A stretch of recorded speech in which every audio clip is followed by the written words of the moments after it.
Hey everyone, welcome back to the channel. Thank you for being here. My name is Andrew, coming to you from the beautiful Carolinas. Today's topic is going to be the opportunities that were taken from you.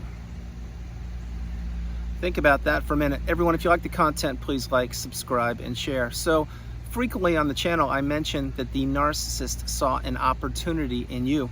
Yes, in you.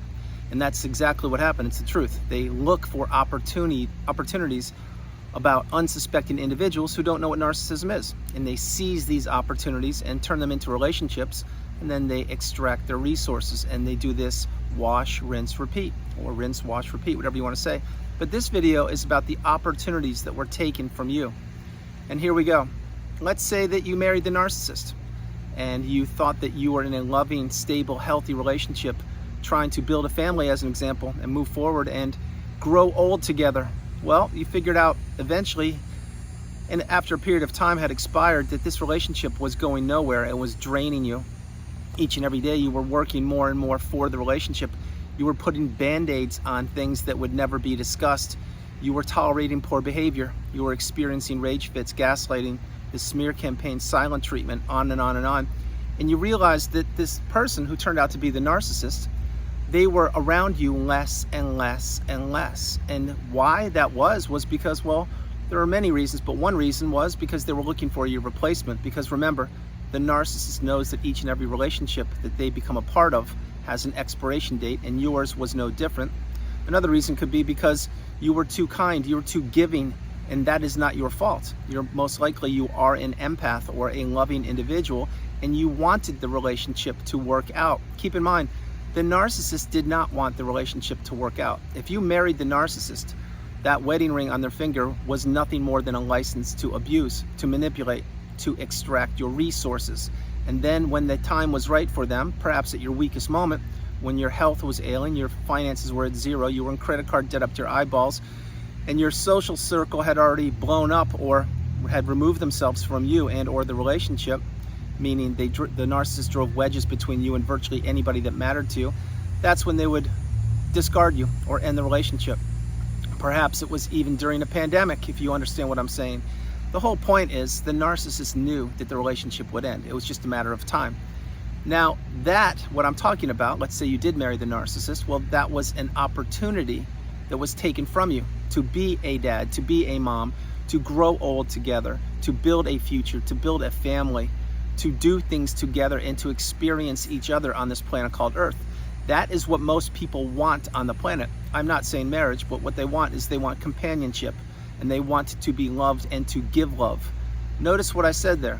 They want to be loved and give love.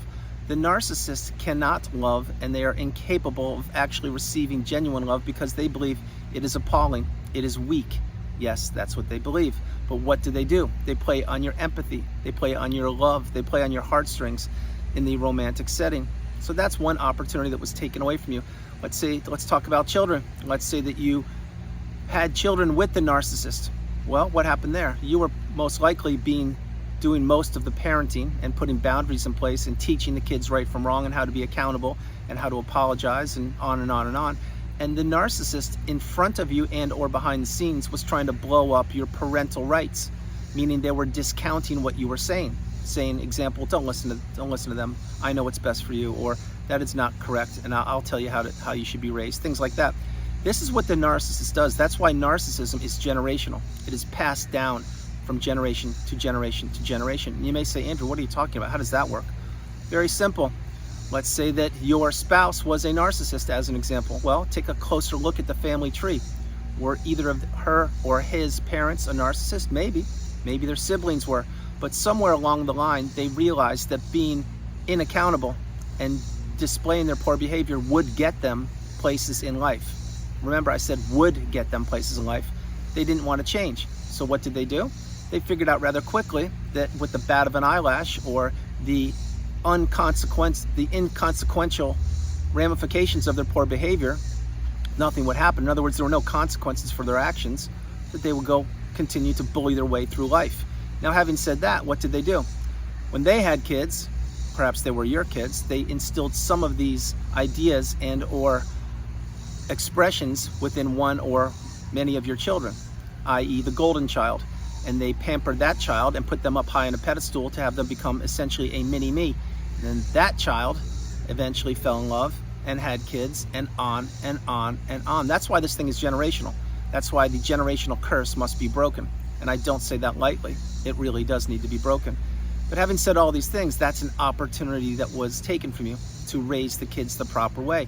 And who pays the price for that? I'll tell you right now, everybody.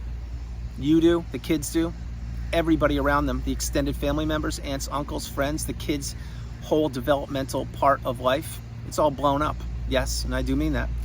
Other opportunities that were taken away from you, let's say you went into business with the narcissist. Well, most likely you signed the contract and created the business, and the agreement was 50-50, 50-50 in the proceeds and 50-50 of the work. Well, what happened there? You found out rather quickly, essentially when the ink was dry, that you would be doing 80-85% of the work and spending your weekends and holidays and birthdays doing the work, while the narcissist would sit behind the phantom emails acting like they're busy when you're doing everything. And they would make up every excuse in the book to not participate. And then they would twist the words and say, no, I didn't agree to that. And you would be like, well, wait, it says right here in the contract. And they're like, I don't remember signing that. I don't know what you're talking about. Gaslighting 101. Next thing you know, you're in too deep and you have to work. The narcissist doesn't, because they're juggling multiple relationships in the workplace. In other words, you're not the only person they went into business with, but you're left holding the bag. And the only way out of that is to work your way out of it and eventually cut ties with the narcissist in that business relationship, perhaps even selling the business, and then you live on and on and on. I want to say your best life, but in other words, you cut ties with them. This is what the narcissist wants. That's a missed opportunity. That's an opportunity that was taken away from you in a business setting. Another one would be, let's say that you loan them money. Why? Because you had money to loan. Not that you're an ATM or a bank and that you offer people to loan them money all the time, but the narcissist knew, let's say, based on your car you drive or your appearance or the clothes you wear or maybe some words you mentioned to them, they figured out rather quickly that you had some extra zeros in your bank account and that you were an empath or a kind, loving person, and you had the ability to loan them money. So what did they do there? They chummed up to you. They glommed onto you. They broke you down. They figured out what made you tick. They probably bought you a few lunches along the way to make it seem like they were stable, when in fact nothing was further from the truth. They were living in their parents' basement on the couch playing video games all day, but they were making it seem like they had it all together. What did they do? I'll tell you what they did. They asked eventually to borrow money because they had a great idea and they just needed that little bit of money to get them over the hump. And that little bit of money turned into a lot of money. And lo and behold, you loaned them the money bit by bit, or maybe in a big chunk. Next thing you know, the narcissist drops the mask. They flip the script. They act like you never loaned them the money, or you told them they could have the money, or you gifted them the money, or they don't recall you lending them the money. Why? Because perhaps you didn't put it in a contract, or even if you did, they will disappear and go MIA. Because why? Because they're a parasite and they just took your money. That is a missed opportunity. Think about it. What the missed opportunity there is for you to keep your money. That's the missed opportunity. That is exactly why, side note, pro tip, if you have money or not, I would not be mentioning it to virtually anybody, including loved ones, because everybody reveals themselves in time, each and every person. And many times the person that is related to you blood-wise, that's, let's say, or a extended family member, will play on your heartstrings and try to offer or try to ask you to borrow money. And you, because perhaps you are an empath or a kind, loving individual and you have the ability to do so, you will be guilted into doing it. And you can say goodbye to that money because it will not be repaid. I hear this over and over and over again. So example, for the narcissist, remember, they love money. And what do they love money? What do they love more than their money? They love your money. So hold on to your money. That's a lost opportunity. Another opportunity that was taken from you would be friendships. Let's say that you struck up friendships and then you met these individuals, i.e. the narcissists, plural for this example. Let's say you were golfing with them, or you were mountain biking with them, or you were skiing, or whatever you were doing, surfing. And you met this group of friends and you thought everything was going well. Well, a couple people in that group are good quality people, but a lot of them aren't. And what happened? Slowly, insidiously, they entrenched the smear campaign with you. In other words, they told all the people in the friend group, or let's say surfing as an example, all the surfers, that you weren't who you claimed to be, when in fact you are, but they were jealous of you or envious of you, and they wanted to take you down, and they wanted to disrupt your energy. In other words, they didn't want you surfing. They wanted to blow up that hobby for you. So what did they do? Smear campaign 101. Next thing you know, you go surfing. Most people aren't even talking to you. They're riding waves away from you, and you're like, what's going on? I've been part of this group for 20 years. Well, welcome to another lost or missed opportunity. your surfing group, it's now been blown up by the narcissist because, again, they were jealous of you or envious of you, or what they wanted to do was they wanted to take you down and have surfing not become part of your daily routine. Understand the message here.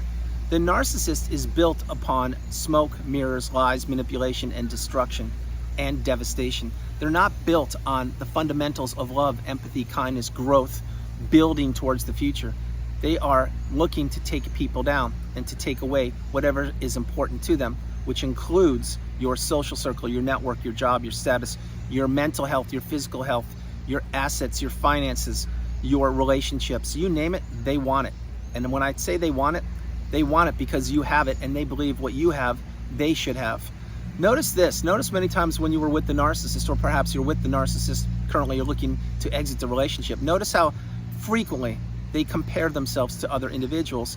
And many times it's from a past time. In other words, they will compare themselves to high school or college or even present day, like so-and-so is doing so well, but I should be doing so much better because I'm educated more, or because I have more A, B, and C. They're always doing that. The narcissist is always comparing themselves to other individuals because they believe they're better than other individuals.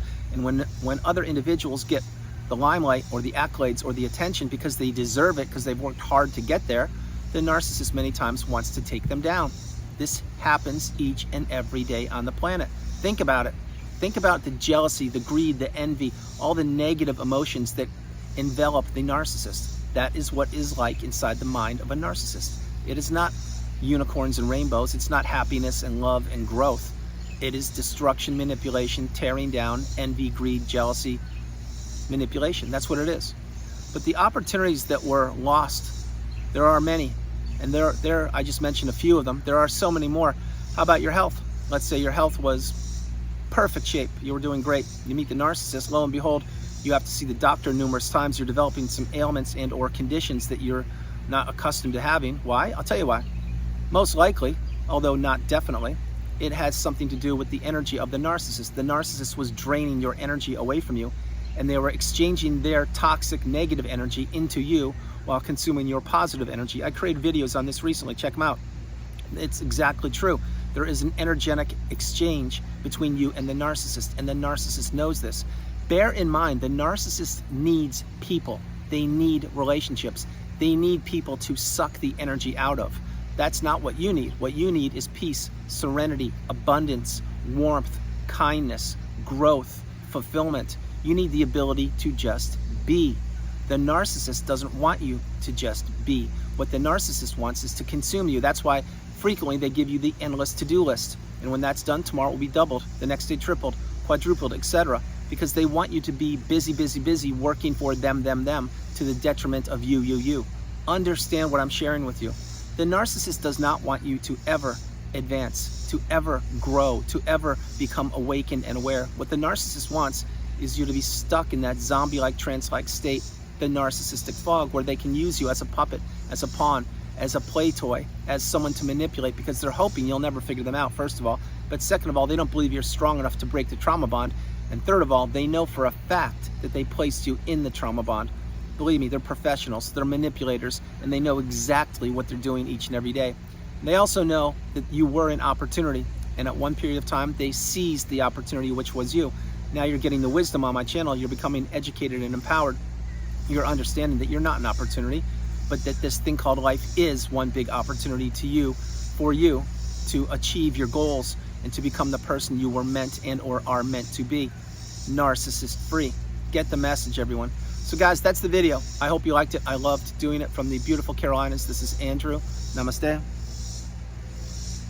Have a great afternoon. Stay true, stay blessed. Continue to become awakened and aware, and understand that you are the priority. You come first, second, and third. There were many missed opportunities along the way. My hope is that you are now putting yourself back together, or you have put yourself back together. You are reaching that pinnacle, that mountaintop of indifference, and you are living your best life. I understand not everyone is there. In time, in your time, you will be there, but you need to take the first step. You need to take the first action. If not now, when?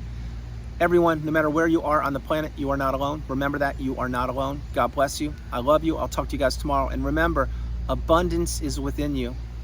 The hope, the possibilities are endless. Understand that drowning out the narcissist and focusing on yourself, it is the path. It works. Doors will open for you. Relationships will develop. New circumstances that are positive will appear once you understand that the narcissist does not deserve any of your attention.